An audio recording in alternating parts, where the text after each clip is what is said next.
Greetings Samurai! The River of Gold mini expansion is a set of 8 cards depicting 4 pairs of patrons that add a choice of asymmetric player powers to each of the 4 clans.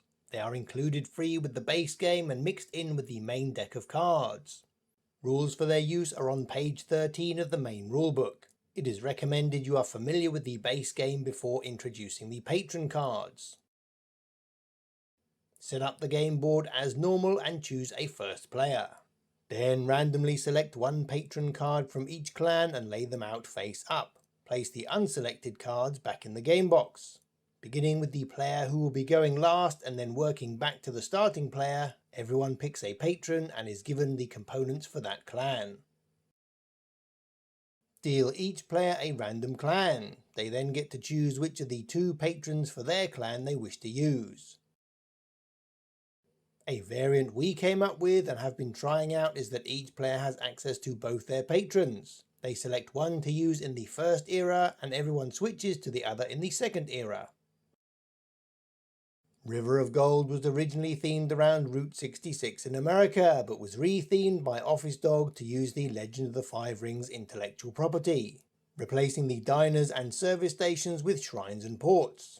When this game was first shown off at Gen Con 2023, the feedback Office Dog received was that the players were disappointed each clan was identical.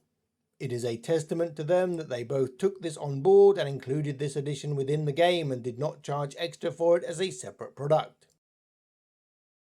The format of these patrons means that in future additional cards can be added, and undoubtedly fans will make variants to share on places like Boardgame Geek, probably to include the clans not featured in the base game.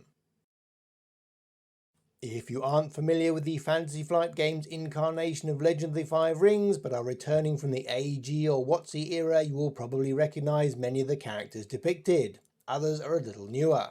Whilst you may not picture great heroes such as Yoritomo or Daidoji Uji as thrifty merchants, you aren't meant to be embodying these characters. These are distant, possibly shadowy contacts, exercising subtle favours and influence to ultimately benefit their own grand destiny, not yours. At least that's how we imagine their involvement.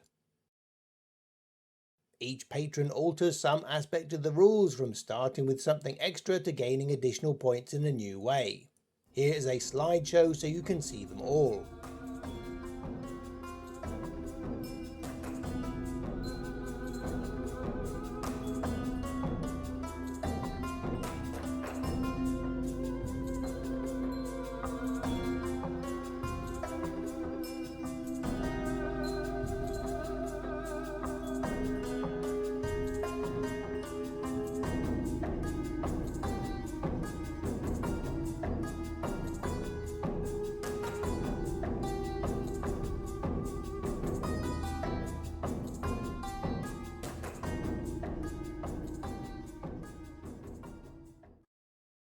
The setup instructions require you to randomly select one of each clan's patrons. Unfortunately, the backs of the cards aren't identical, instead having expanded versions of their portraits.